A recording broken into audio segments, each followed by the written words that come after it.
All right, y'all. I cannot believe that we are already at episode 7 of season 2 of the LaRae Infinity Let's Talk podcast. We are doing it. And I want to thank everybody for downloading, listening, sharing, commenting, streaming, supporting all these women that we've been talking to and amplifying and celebrating through their journeys. As you know, season 2 is all about women here and around the Houston area that are entrepreneurs, creatives, and just change makers in general. This podcast is all about taking the story that you're supposed to tell, throwing it out the window, and telling your unapologetic story the way you want to tell it in your own time, in your own words. And you know, we do that here. Warning, in this podcast, there is cursing and adult content. Hey y'all, my name is Brittany. I'm 28 years old. I am a true Taurus, and my goal today is to work and reflect. And you are listening to the LaRae Infinity Let's Talk podcast, season 2. And I'm Legina, the host. Yes, season 2 come through. Brittany, thank you so much for taking time out of your crazy busy schedule and sitting down with me to share your unapologetic story. I really appreciate you being here. Oh, thank you. I appreciate you being here and taking the time to chat. And let's talk about the moment that you feel has impacted your life the most. The moment that's impacted my life the most would probably be my decision to be an entrepreneur. If you were to ask me that question about a few years ago, I would have said my journey through undergrad, because I had a real tumultuous journey through undergrad that allowed me to reflect and really understand myself. Now, 3 years into entrepreneurship, I swear it's the only job that someone has that you are forced to learn about yourself, have humility, grow daily, grow constantly, consistently adapt. It pushes you in a way that nothing else pushes you. So I would say the thing that has the biggest impact on me was my decision to be an entrepreneur, and all that came along with that, and all that continues to come along with that, and all that will come along with that in the future. Yeah. You are not lying. You are not playing around about that. Like, that has been one of the, it is, not has been, all of it, all encompassing. Right. It's a lot. It's a lot. And it's funny when I'm talking to entrepreneurs like yourself, or we're having our conversations, I think if somebody was like a fly on the wall, they assume that we're complaining about it because we're like, business is hard. Yeah. But it's just not the case. It's almost like, kind of like we were saying, the badges of shame, like they're badges of honor. Right. I just admire so much. There's a podcast called How I Built This with Guy Raz, and he interviews a whole bunch of successful entrepreneurs. Obviously, they've been in their journey like 20 some years, and they're so articulate and concise about how their journey is, but it's only in that reflection of having 20 years of experience in it. When you're in day 1, year 5, it still feels like you're in a hurricane daily. I still struggle in a lot of ways to articulate the nuances of the things that I'm learning and how I'm changing. And when someone asks me for advice about things, really having to put myself back in that initial position of where they were in that journey to be able to help them through a lot of those challenges. It's crazy. Mm-hmm. Yeah, I find myself often saying, I'm like, people are like, how are you doing? Or you're talking about something. And all I can say is, this shit is hard. That's all, like, all the big kid words go out, and I'm just like, this shit is hard. Like, it's so hard. And it makes me smile because, in some way, like, it's like, fuck it, like, I'm doing it. And so right. Yeah, it's like 5 times that cool, but it's still just like, this shit is hard. Yeah. In a weird way, it's a sense of pride. I think a lot of times I've at least found I'll do things for other people. That's how I feel fulfilled, internally fulfilled. And this is a great reminder that, yes, I'm doing things for other people. At the same time, I'm proving things to myself. Like, I'm making myself proud, and I'm changing the way I feel about myself when I'm by myself. because of the things that I'm accomplishing that I maybe didn't know that I was able to do, or I never thought that it was all going to come together, because that's how everything feels. It always takes much longer and much more work and effort than you ever anticipated. So it's just a different way to look at things. Where did you grow up? How is your family? What are the dynamics? Do you have siblings? Are your parents still married? All that good dish. Oh, that's an interesting topic. That could be the whole podcast. So we have time.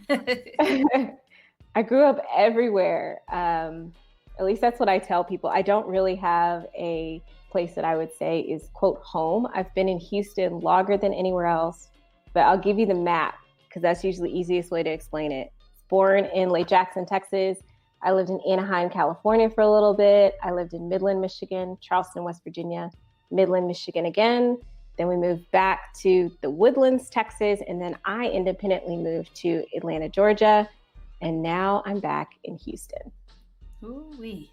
Pretty big map there. And that was because my dad was with Dow Chemical for a very long time. Before he became an entrepreneur, he was in the world of corporate, and every time he was promoted, we were transferred. So we moved around the US a lot. And apparently that even more so before I was born, but I joined the party in the early 90s. And then I have a younger brother who is 5 years younger than me, who also got to enjoy parts of that journey. All right. Well, so you almost grew up like a military brat, which is so dope in its own way. But what were your experiences moving around? Yeah, I think there are definitely pluses and minuses of growing up everywhere. For me, the pluses were I was exposed to so many different groups of people and so many different cultures. So from a very young age, we would be hanging out with another family, and they were an Indian family. We'd go and eat their traditional food and, learn a little bit about their culture. And those became individuals who were my friends. I constantly learned how to adapt to new settings. Like I became a chameleon. In one way, that's by force. You have to. You can't just, you have to adopt that growth mindset. You cannot stay in a fixed mindset when you're moving around everywhere, because you won't grow. You won't be able to adapt to different scenarios. You won't make any new friends. On the same token, I am a dark-skinned Black woman that affected a lot of what we did, and my parents were in corporate America. Now, I wasn't always with my parents. I actually got a very interesting start out here in Houston. My grandmother's in Trinity Gardens, right? So she in Hood. And I spent most of my time when I was here in Houston when I was younger with my grandmother or with my dad. Both my parents were working then. So most of the time I was with my grandmother, and I got a whole different version of life because her rules and her family dynamics were different than with my parents. So her rules were, there were certain areas that you could and could not go. Mm-hmm. They have their fence and their gate, and your barrier was like the porch. You cannot go down the steps of the porch. You learned the whole dynamics of safety. So it was weird to me going into environments that were suburban environments where you're around all these other kids, they're riding bikes around the corner and everything, all that sort of stuff. But you mentioned something that I think is also really, really important, is your mother knew what was going on behind the scenes. And I think that with our family, once we reached a certain wealth level, we were in an environment of individuals who were not accepting towards African Americans being in certain places. They were also very quiet about those things. So you find out after the fact, because it wasn't explicitly said. I would have people who would come to me and say, oh, well, my parents don't think that we should be friends, or, this and that and the other was going on. We did have explicit instances where people would have like toy monkeys and stuff that they would put on nooses on trees, stuff like that. Or I know for a fact in West Virginia, I wasn't allowed to walk from the middle school that I went to the high school because it was a safety concern. They were snatching up kids. They're particularly not okay with Black kids. I've never lived in a place more backwards in my life, if I'm honest. But I think it provides a really interesting context as you grow up, because there were a lot of scars that it left, yeah. But at the same time, it left me with a very tough skin and a very realistic understanding of the dualities of the world, of finding comfort and safety in one thing that my parents really did provide me is always telling me I'm the most beautiful, smartest girl that ever lived. And I internalized that, which was an amazing protective barrier, to be honest. It allowed me to continue to bond with them no matter what they were going through, even though we do have a rocky relationship and, you know, I'm accepting them in their duality now. It allowed me to really understand that there was safety there because there was so much else going out in the world. What was something that you feel like you learned from those type of adversities, like the whole monkey on the tree and not being able to walk around? I know you said, you know, you're able to be a chameleon and all of those things, but how do you see yourself flourishing and different from having those experiences? It allowed me to move past the anchor at some point to be able to look at where society is and what role I play in transferring that or I don't want to say fixing it, because I don't think fixing it is the right word.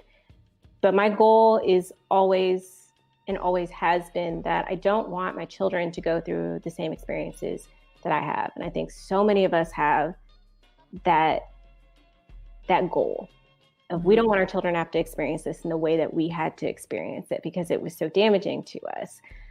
I think at a certain point, once you have so many, especially when they're traumatic, so traumatic over traumatic over traumatic over traumatic experience, you, number one, there's a point where you have to face what you've experienced. Number two, there's a point where you have to start to heal from that experience. You have to be vulnerable in that experience and better understand it. And then three, you work on growing from it, moving forward in some way. So what I learned when I was in undergrad, I had an amazing, amazing, amazing professor. And I think just God bless the fact that she was there, because I went to a white institution. So what was your professor's name? A woman like this. So when I had her, she was Professor Diakite. She has remarried, I think, twice since that time, and she's now Professor Stewart. Okay, well, shout out to the original Professor Diakite. Yes. At what university? She was at Emory University. At Emory University. Emory University, thank you for facilitating the learning of the Miss Brittany of now Houston, Texas. All right. We love taking those times to shout out our professors at institutions. Yes, to those educators. Yes, to those life changers and lifesavers in a lot of ways. I took a class of hers that was Alternative African Religions. That was the title of it, right? And little did I know, I was in Atlanta. So you have Black Hebrew Israelites that are in Atlanta. You have Nation of Islam, NOI. You have all these alternative Black religions, right? And in that, it's this exploration of alternative views to Blackness, alternative views to colorism, alternative views to our roles or functions in society, alternative views to our background and how we look at ourselves as here, Black Americans here in today's times. So that whole class was a breakdown. I mean, you go through a whole lot of adversity and hatred and working on removing a lot of that internalization for a while. And it allowed me to see how other people are moving forward with that information that they know. So how they're changing the future for themselves, for others, for their families, creating healthy environments for their kids, that sort of thing.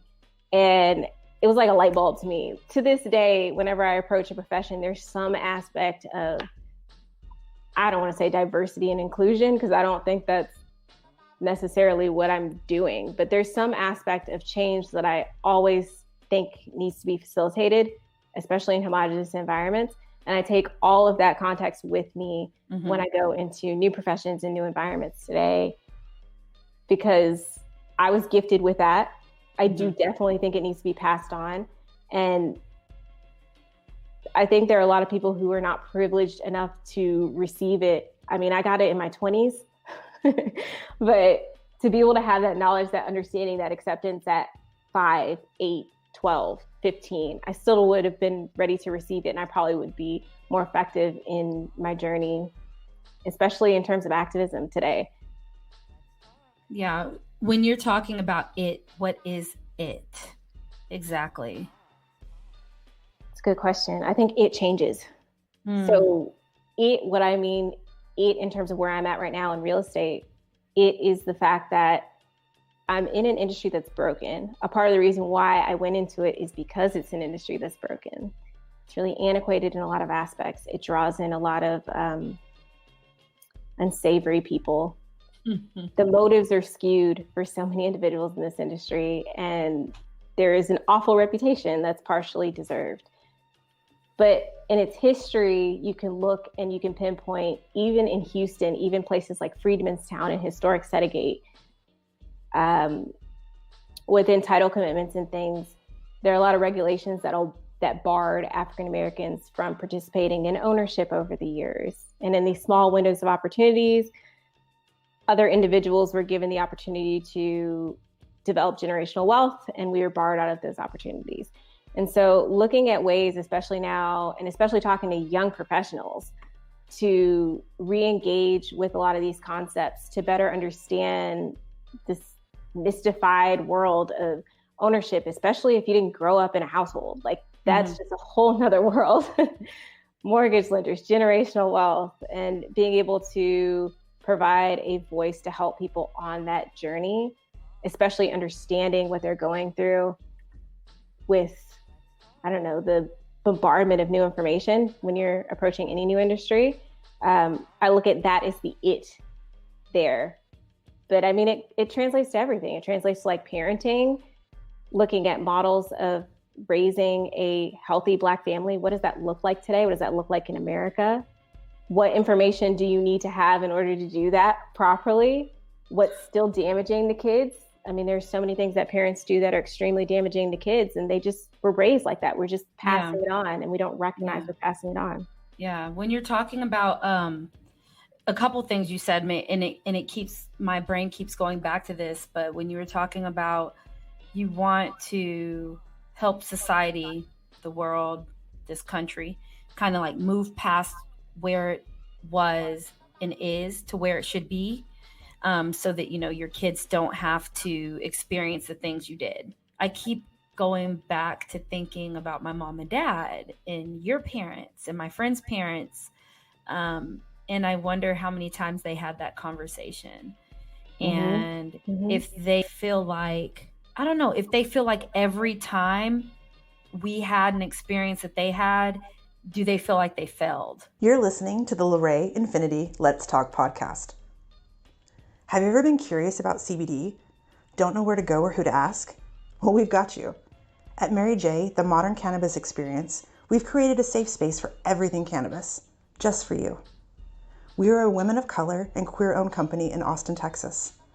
You can find us at maryj.store on Instagram or online at maryj.com. That's MARYJAE.com. So if you're curious or know anybody that is, send them our way. Come see us. I think that's a great question. And I've actually talked to my mother about this. Well, I guess I've had a conversation with both my parents. I should probably make that clear. My dad was the type of person that my bedtime stories were chemistry books. He would open a chemistry book and start reading formulas and crap to me. And to give you the type of person that I am, I started screaming at the top of my lungs in response. Oh, gosh. I was like, nah. But they were very particular about teaching me. Like I was at a 10th grade algebra level or something when I was in 6th grade, and they were the advocates to go into the West Virginia middle school to put me in advanced placement programs. They're very, very particular about education, about my diction, about all these different things. And for them, that was the protective mechanism. And I know for a fact for my dad, that was his way out. So I think for him, it was transferring that to me to say, this is how I got the opportunity. Because like I said, my grandparents are in the hood, right? Like he was the only person. There's a little itty bitty, if y'all ever out by Plague Street, there's this itty bitty library, like the size of this room, right? My dad had asthma, so he would go down to that library and get books all the time. And he would read like encyclopedias and crap. Like that was his education, was his way out. So I think in his mind, he was providing me a gift. For my mother is lighter skinned.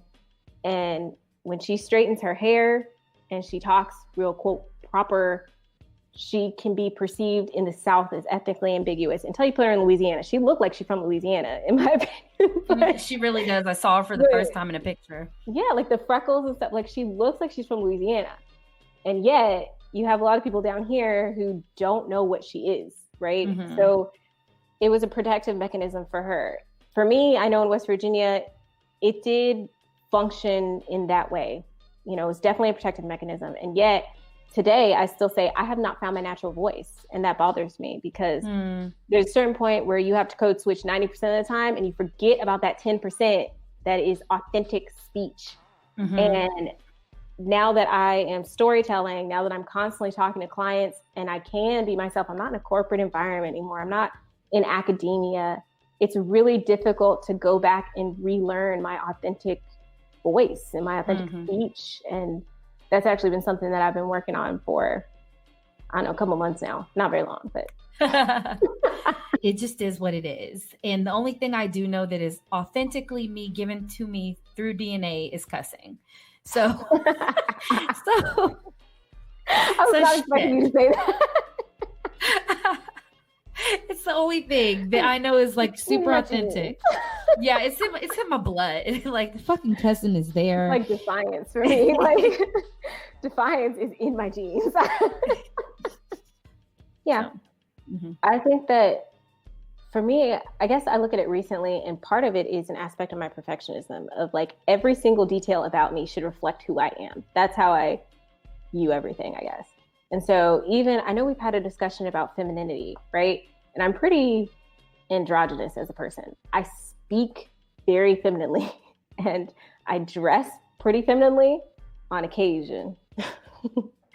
But usually the opposite is literally the opposite. I dress very, very masculine or very, very feminine. I haven't found that in between. But my personality, like my internal personality, my internal being, if I were to translate that out into the world, it would be more androgynous. It would be somewhere in the middle. But for me, I found that I have trouble expressing that because femininity was always a mask for me. It's easily accepted by the rest of the world. It's non-threatening for most people. And I think when I decided to take off that mask, it started with my hair and how I wear my hair. Like today, it is a giant poop on the top of my head. And then it started to move to the clothing. And as I keep on going down, I think having that sort of expression for me is confidence in a way. It's a way, it's kind of a middle finger, but it's also a way that I express who I am to the world when I'm not able to physically communicate with people all the time. You were mentioning college and Atlanta and being at Emory and stuff. What did your college experience look like? What kind of activities were you in? What kind of experiences, such as the alternative African-American studies class that you took? Like, what kind of stuff did you get from your experience in undergrad? Oh, yeah. I was in everything. So I guess an important piece to note is I was a part of two campuses of Emory. The first one was Oxford of Emory University, which is in Oxford, Georgia. It's the original campus. It was built by slaves. That town in itself is known for a few different things. Number one, they still have a segregated cemetery. Yeah, there's a half-black, half-white cemetery there, and it's really reflective of the town. There's one Waffle House, and that Waffle House in certain times of the day is Black, and other times of the day is white. I did not know any of this when I decided to go there. I just saw that it was $10,000 cheaper at that campus and was like, that's the one. I learned so much in that time period. Oh, they also have Confederate, like KKK meetings at this mountain called Stone Mountain that everybody hikes. And they do a virtual Confederate reenactment on the 4th of July every year to this day. So it really threw me back to that point where I was in West Virginia. Like West Virginia was that kind of backwards where it was just completely acceptable to have these very antiquated belief systems about people, particularly Black people. When I went to Atlanta or moved to Atlanta from Oxford, it was a totally different experience, but not, I wouldn't say a better experience. I spent a lot of time at Morehouse, more so than my university, because I found that our university was still run by old money. I still had some really, really, really difficult experiences on that campus. Like what? We had a president who used the expression "N-words in a wood pile," something along those lines.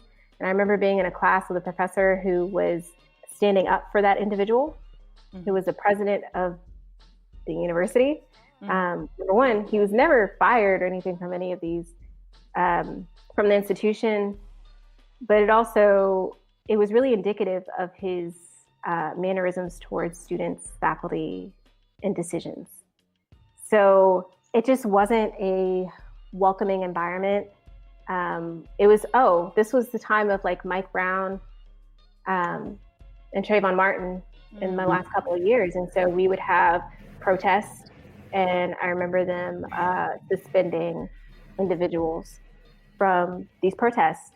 It was not welcoming, although we were in Atlanta. Atlanta, I looked at it as the place of Black affluence, like yes, wealth and beauty and entrepreneurship and beautiful Black icons, right? Tyler Perry's got his studio down there now, that sort of thing. And I was so excited to be in that environment. And in a way, I definitely got a lot of that. I did, but I had to seek it out. You know, it was integrated into this nastiness, a lot of nastiness. And racism nastiness, classism nastiness, a lot of isms. Not a lot of alternative acceptance, at least where I was at. But in terms of Atlanta itself, you know, once I got out of the university, it was, I guess, a better environment. Certain areas of the city function differently, just like here. But I did miss a piece of your question that I probably should answer. I was involved in everything, like literally everything. I was on exec board of a sorority, and I was a cheer captain, and my whole squad was Black, except for one girl. And except for one girl, that one. It's usually the reverse. So, wait, is Emory's not a Black institution? No, it's not. Oh, was that like a first ever? No. I when I say I seek out certain environments, that's what I mean. Is I needed to find a sisterhood when I was there, and I found it through that because my sorority was not Black either. And that was by choice. I didn't understand the whole process of Black sororities. And I was just like, they mean to me. I don't know why they're so mean. All these white people like are totally, they're begging me to be part of their institution, and y'all trying to like put my face in mud. Like, So, you know, looking back on some of my choices, some of them were self-inflicted, but I was involved in a lot of the leadership institutions. I was involved in the exec board of my sorority. I was a cheer captain. I worked 2 jobs in my last year. I always was doing lab stuff and presentations, that sort of thing. And I think part of that was to distract me from the ridiculousness and some of the racism and all that other stuff that was going on. Because when I reflect on it, as much as I wanted it to be a super positive experience, I had some really, really positive pillars. My therapist that I had, an amazing, she's the student services person. And I probably would say she works almost exclusively with African-American kids that just found themselves at Emory. They're struggling through a lot of that. She was a pillar on campus, and her name is Adrienne Slaughter. Shout out to Adrienne Slaughter. The instructor that I mentioned before, who did alternative African-American religions and a few others, really kept me grounded. And it was nice to have that inspiration and to have those mentors and to have people who were not my age, who were doing the things that I looked forward to doing. They had a better understanding of how to navigate a lot of those spaces. And for that, I'm extremely appreciative. Yeah, I was on the dance troupe as well for 2 years. I started when I was 3, and I did tap and ballet, and I did ballet up until 13 or 14.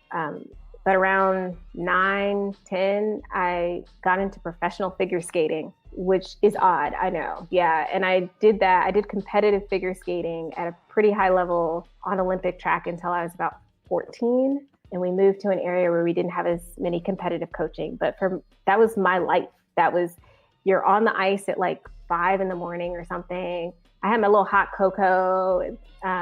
You run in the mornings with them. You skate in different aspects in practicing your program and doing privates with your coaches, in group settings. You have a collective ballet class for figure skaters in the evening. It literally is your whole day. And so at some point they wanted my parents to say, you need to take her out of school so that she can, do this at the highest level. We want to like push her to Olympic track, that sort of thing. And they were not down for that. So that went away with the professional coaching. But I will say in that journey, that's when you talk about representation matters. That one Black figure skater from the 90s who did the backflip and got ejected from the competition, Surya. Yep. And she was French, yes, because there was this figure skating story, because she was around the same time as the blonde and the brown head one, and one cut the other one. Those two, it was all around the same time.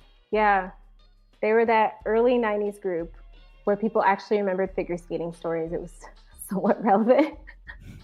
But, since then, I mean, she's the only one that I've ever followed. And when I was on Olympic track, I was the only one, right? I think there was one other individual, and I know for a fact his name was Victor. My parents wanted me to learn how to couple skate with him because they found a Black male figure skater. And it was like this big thing. He was in New York. He wasn't even in the same state, but they were really adamant about us couple skating because it was only us. There were no other Black figure skaters competing. So it was an interesting part of my journey, but dance has always been something that served as therapeutic for me and expressive and a way for me to create. When I don't have the money for materials or whatever, you can always move your body. You can always express your body. So to this day, I'm working on getting my body back in shape where I can dance, but I always appreciate someone who can articulate beyond physical speech. What is something that you have failed at? Oh, I have failures every day. I'm an entrepreneur now. I just love that I'm able to frame them differently at this point in my life. I don't think I've been there. In the last 3 years, I've been able to frame my failures differently. And part of that is through journaling and really reflecting on the experiences that I have, on the feelings that I have, on why I'm at that point with certain things or with certain people or with certain relationships. Yesterday, we went to a Korean spa. I don't know if I told you about this. I Instagram saw it. It was a traditional Korean spa, and girl. So in all those experiences where you've ever been just taken out of your culture, like maybe you went to someone's Diwali celebration, or like you non-Black and someone invited you to the barbecue, like all those types of things. This was like that, where we were thrown into a completely different environment. We were expecting a spa, we were expecting it to be traditionally Korean, but I don't think we were expecting that sort of cultural shock and having to get used to those cultural norms. And just the first hour, which is us, just failure. They gave us a uniform. We're like, do we need to keep undergarments on with this? Do we take them off? What do we do? No one spoke English. So we just kind of walking around trying to look, but not peek because we're in a locker room. All sorts of just back and forth. There's a nude portion that we didn't know about. So we're the awkward people with a towel, like just breaking all the rules. But being able to, I think, embrace that and reflect on it. I learned, so we had a lot of trouble doing things like embracing nudity, at least in my group. 2 out of 4 of us were okay with that after a little bit of time, right? And in that moment, once I was able to get past that and just be in the present and recognize that that's like a mental barrier for me, I was able to be reflective. And I noticed things like, hey, there's a woman here and she has her 3 girls. And what a beautiful thing for girls to be brought up in this type of environment where they're appreciating self-care, where they're learning real bodies. The bodies aren't manipulated by social media or magazines or whatever else where we see these images. They're able to see real bodies, real women without makeup on a very consistent basis and embrace self-care and bond with their mom. Like, that's beautiful. But if I wasn't able to get out of my head, if I wasn't able to just kind of embrace what was going on and the constant like failing and breaking the rules, I never would have got there. I would never gotten to that point of reflection. And never been able to really appreciate that and have gratitude for those sorts of experiences. So I think that's just one example, but in all aspects of my life, especially in my business on the day-to-day, I just reflect on those types of things of how do I keep moving the ball forward? Failure is failure, but how do I keep moving the ball forward? what did I do in the situation that I could have corrected? Because I always say it's all my fault. In my business, whatever goes wrong, whatever, it's my fault. It doesn't matter. And that's humbling in itself. Yeah, it's humbling in itself, especially, I mean, I'm sure you've gone through this being young Black women. It's always like this, you have to be perfect and you have to have this, you have to overcompensate for other things, blah, blah, blah. So being able to have humility and admit that this didn't go the way that I wanted it to go, or this doesn't look the way that I wanted it to look. And how can I, one, take ownership of that? And two, how can I correct it and move forward and approach it in a better way in the future? That's how I've learned to look at failure in the last couple of years. And it's served me well so far. I mean, it's not easy, but it's served me well. Would you rather be crazy rich or deeply in love? Crazy rich or deeply in love? She's thinking about it, y'all. She's thinking. Love, but not love, I guess, in the traditional way. I mean, maintaining my relationships. There's actually a book that I immediately go to when you say that, by Viktor Frankl, and I don't remember the name, but it talks about this psychiatrist who is in a concentration camp, the loss of everything, including your identity, blah, blah, blah, and how people came to build after that experience. And a huge piece of it was the connections that they had with other people. So as soon as you mentioned that question, it reminded me of that. It reminded me that if I lost everything to this day, the first thing that I'd be looking to maintain, grow back, are the connections that I have with other people. And if I do that, I can maintain those base levels of Maslow's hierarchy, and the money will come. The money will come. Yeah. I can just tell by your side that you disagree. No, I don't disagree. I find it and it's going to be interesting when I sit down for my actual interview, because I find all these questions like really, really challenging, because love has continuously failed me, right? Okay. And I've never been rich enough to know if money will make me happy, because I very much see that the people that aren't happy with money, I think it's because they navigate being rich poorly. Like they don't have the mentality to foster the wealth. And so in my heart of hearts, the love me, like I'm like, oh, love will be the richness and that I need. But I don't know, because and I'm not even sure I've ever known love except for like the love of my dad, and that's failed me. So, but it hasn't, because his love carries me. So, you get what I'm saying? Right. So Yeah. I find the question very difficult. I think you may have a really interesting relationship and insight into both of those too. And I know I do as well, because I've seen the money and all the money, and I saw all the mental anguish that came with that money without having the family, without having those relationships, and without having that community. And I've also had none of the money and only had a few sisterhood sort of relationships. And personally, it's like, not having the money is hard. That's not a good place to be. I don't like that place. Right. At the same time, a lot of those relationships carried me through, because I found that when I didn't have the money, I didn't have anything but myself to give. So they've served me in that way. But at the same time, I'm not at a point where I can say all of the money with those relationships, what does that look like? Am I building differently now? Time will tell. Time will tell, girl. Your answer will change over time. I think it'll be the same. Like I fully see myself as being created as a human that is meant to be partnered and be deeply in love with somebody. But I also think I was put on this earth to create generational wealth for my family. So we'll see. We will see. If you could ask one person one question and they had to answer honestly, what would that question be, and who would the person be? Ooh. So I don't have a question. I have people, but I found more value in, instead of listening to what people say about certain things, I found it much more helpful to watch how they work, like watch their actual actions on things. Because I feel like it's hard for so many people, especially once they've gotten to a certain level, to articulate what that experience was like and actually give you meaningful advice on it. But when you watch them, you can see how they move and how they work. And I've gotten so much more information from doing that than physically asking them a question. Okay, who would you want to watch work? Angela Davis. Why? I'm just dying to. She is actually at one of the UC campuses, and I am dying to do some work with her before she retires, because she's getting to that point. And her perspective on, I guess she's got a really good foothold on where we were back in the 60s, 70s, whatever, to where we are now in a way that I really appreciate. Her actions are those that I really appreciate, the way she moves through life.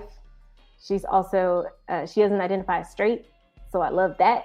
And all those things and how they've changed throughout the years, I think it's just, I would love to watch her move and see what she's up to. I'd love to gain some knowledge from her perspective of the world. You're listening to LaRae Infinity Let's Talk podcast. If you love to support small brands, you should download the WOMI app, the first directory app for women and minority-owned small brands. And if you've got an online shop, create a free brand profile in less than 10 minutes. Just search WOMI in Google Play and App Stores. What's something that you take for granted?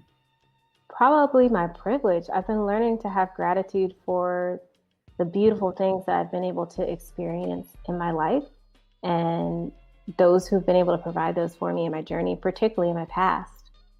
Because I think I usually reflect on my past in a very negative way, and I reflect on the experiences that I had that were more traumatic. And I'm learning to reflect on the beautiful experiences that other people have allowed me to have through learning about different cultures, through my parents instilling that sense of ridiculous confidence in me from a very young age. All of it. That's what I've been suppressing that aspect of myself, and I'm happy to approach it with gratitude in this season of my life. Safety was always a concern for me growing up, but for a considerable part of my life, money was not. And I didn't understand that for a very long time until I was on my own. I didn't have any money and no support, and I saw the other end of the spectrum. Mm-hmm. So I've been able to reflect on both ends, and at the same time, I like to acknowledge that that's something that I had that other people did not have. And it's on the back of a lot of my ancestors and what they built and what they did. It's mine to hold. It's not mine to be shamed for in any way, but it's also mine to acknowledge and understand and grow upon. And I think that's an important piece of where I'm at in my journey. Yeah, I think that's beautiful, because I think that privilege amongst people of color and women right now is being really thrown around in a negative and or aggressive way. Like, oh, well, you're privileged. And I'm like, you do understand that any of us that are privileged, it's earned and on the backs of and still being fought for. I can't put down my privilege and expect it to be there when I get back. That's right. That's not where it comes from. Even when I'm talking about coming from 3 generations of entrepreneurs. Because I know for a fact I got a lot of that from my own family when I was growing up. I had cousins, because my dad was in a position, corporate America, right? And their family members were not. We were in different states. And I would get a lot of pushback of, well, you don't understand because you have all this privilege, or you have all this money. And I think what you don't see is the other side. I mean, everyone has a story. Everybody's got something they're going through. But at the same time, like, I got people writing the N-word on our garage doors, right? Like, I'm literally always concerned for my safety 24/7. There is not a single point in my life where I feel, quote, safe.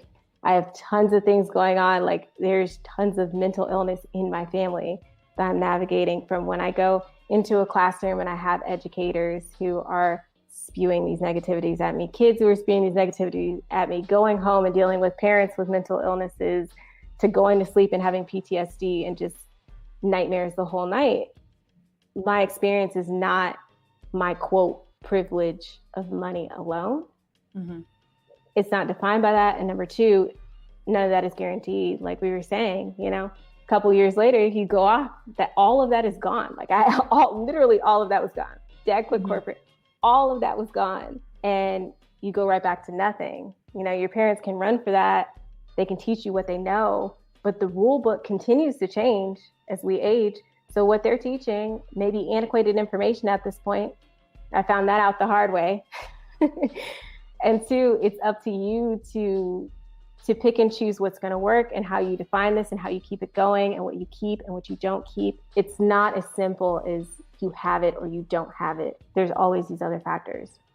There's always other factors. Who inspires you the most? And then who do you hope to inspire at some point in your life? I do a meditation that puts me in a mindset to meet my 50-some-year-old self. Probably about once a week.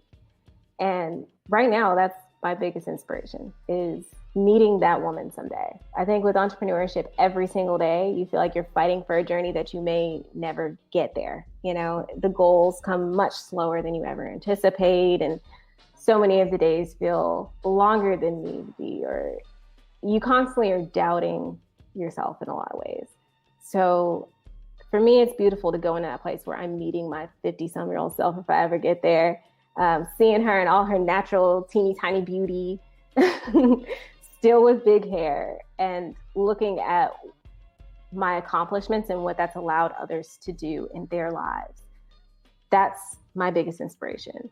And then who do you hope to inspire? My life goal is to be inspirational to anyone who is on the journey of translating their authenticity in the world. So translating that authenticity in a way that they can live, I call it eudaimonically, it's borrowed from the Greek. But the idea is that you're living fully, financially, emotionally, mentally, spiritually, getting to that place and being unapologetic about your authenticity in that place, instead of moving towards a goal that someone else has defined for you. So I like to help people get to that place, find the tools that they need to be able to realize whatever it is in themselves and move towards it in a way that it'll function for them. Like, I think we set our targets, and the way we get there, it usually doesn't happen in the way that we plan. So we set this idea of where we're trying to go, and we're going to zigzag all along the way. But as long as you know what direction that is, although it may lead you in a different way in the end, you're going to be satisfied with that result. Or hopefully, that's the idea, is to be satisfied along that journey to get to wherever you're looking to go. But you're right, it's a hedonic treadmill. I think I've finally accepted that there's a possibility I will never get there. But as long as I'm satisfied with myself by myself while I'm on the journey, then I'm proud. Like, I could die tomorrow and be proud. And to me, that's more meaningful than that physical result at the end. No one expects you to be authentic in sales. And to me, that's terrifying. When did we lose that? I don't think it was ever gained. I don't think it was ever a part. I mean, think about when you're thinking about like those, like during gypsies and those traveling things that used to go around, and the medicine man, and kind of like even I Love Lucy and the Vegemina vitamin water type stuff. Like, there's always been this snaky aspect to sales, like car salesmen, insurance salesmen, real estate, selling law services. You're just so many of expecting those to get screwed individuals over. are rewarded. So if the majority of the industry behaves like that because they're being financially incentivized to do so, then you have to change the way that financial incentive looks, or you need to change the expectation to draw individuals who don't behave in that way. And as it is, it's just not the case. So, you know, it is a hunt. It's a hunt to find authentic people. And then on top of it, if you're not compensated when you are authentic, then a lot of those people have to go out of business. So, you know, it's just a negative feedback loop. If you knew when you were going to go out and how you were going to go out, and you could pick your final words, what would they be? Ooh. Her face. You know, I've never thought about that. I've never thought about what my final words would be. And to be perfectly honest, I'm not sure if they would matter. To me, I really try to live in a way that I would be so satisfied no matter when I go out with what I've put on this earth and what I've provided and what I've done to help people be themselves, because I guess I'm in that game for legacy. Mm-hmm. So as long as I'm satisfying my mission in that way and other people are able to live out their authentic selves through maybe something that I provided to help them along that journey, then I'm happy. The more people I can do that with, great. But, because I don't know when I'm going to go out, I just really work on that piece of making myself proud every single day so that I will be satisfied with what I'm putting out, and reminding myself of that every single day so that I stay in alignment with that goal. Because it's easy to get distracted. It's easy to get distracted, and that reminder, you have to remind yourself. Like, I wake up in the morning, I'm like, you're the shit. Like, it's just like, you just got to keep saying it. You gotta say it. You gotta say it. Girl, I got my guiding principles, and it literally start with, every single one starts with my name, Brittany, and then you are, or you do, or you whatever, to remind myself, like, this is the human you intend to be. You may not be that exact human yet, but that's okay. You're growing into that being through your actions that you decide to take today. Is there something from your past that you have gone through or witnessed that you don't like to talk about? I think there are a lot of things that I don't talk about, not necessarily because I don't like to talk about them. I've come to terms with so many aspects of my past, but more so because I think that they provide a certain level of intimacy in a relationship. So once you get to points in relationships with people, you're able to bond with them by being more intimate. So I usually will talk to them about these things in certain contexts. Are you curious of what those things are? Yeah. Like no, I asked what I was asking, but what type of things do you consider levels of bonding that you have gone through? Oh, well, the one that immediately stands out to me is, like I said, I went through a lot of stuff, a lot of traumatic experiences when I was growing up. And the first piece of solitude and relief that I had from that, the first time I felt like I wasn't holding all of that, was with my partner now. So my partner now and my best friend at the time were the two that I told my full story to. And my partner is sober. So he originally went about this through a recovery program. So he's very comfortable with it at like age 16 or 17. Me, not so much, because I've never gone through my whole story with anybody. But what he did was he knew that something was going on. And he said, I really want to sit down with you. Let's take some time. I'm going to tell you my whole story.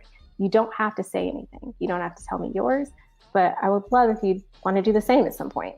And I did, and it was really relieving for me. And I do that with people that I'm really close to now.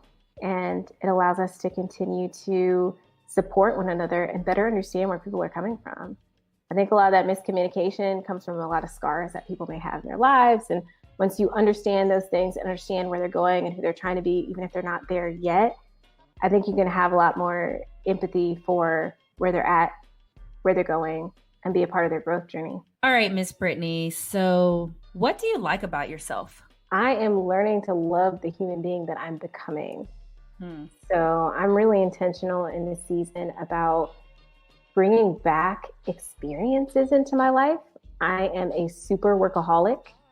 And so I have decided that I'm going to turn myself in and learn to, number one, find productivity in a different way, in a way that brings me joy, in a way that is doing honor to myself. I've also decided, like we went to the Korean spa, I've decided to have experiences with the people that I love in my life and to continue to grow with them, because that was lacking and that was affecting my ability to be a good friend, which is something that I hold dear. I think it's one of my strong points. So being able to support others and spend time with them and take that out of my schedule because it is important and it is a priority is new to me. And then the third thing is paying attention to my health. I've had a lot of health failures in the last year or two, and I put them on the back burner always and forever. And sometimes that's landed me in hospital beds. It's really knocked me out. It's really taken me down. This year, I think, is the first year where I'm starting to say, what's behind some of this stuff? How can I start to address this? Because I want to be able to live for as long as I can live. And if I keep treating myself in this way, I'm not going to be able to do that. I'm proud of the person that I am constructing right now, even though I'm under construction. All right, y'all. We have come to the end of this episode. It has been amazing. We appreciate you listening, and we hope you caught the ride of the roller coaster that me and Brittany have often gone on, and now we are recording here in season 2. I want to give a shout out to all the Texans that are downloading and listening to the episodes, all the listeners of season 2.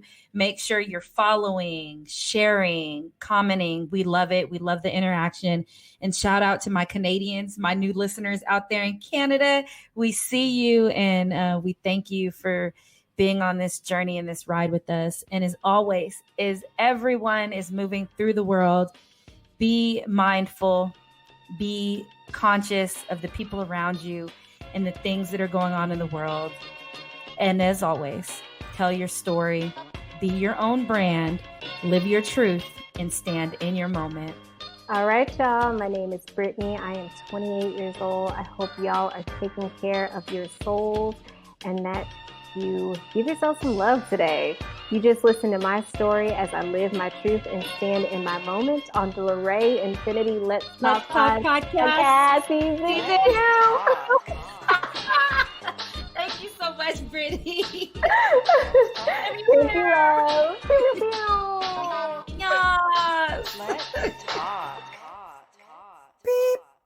Season 2 podcast. What are you moving around down there? Oh, it's your mic hitting your collar.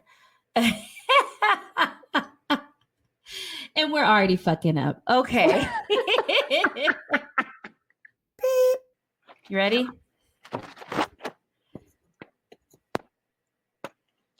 I'm waiting for your mic. Okay, cool. Okay. Oh my God. Okay. At least the blooper cuts are going to be really easy. It's going to be easy. I'm like, blooper, I only need 2 or 3 and we're done. We already got it. So we can finish.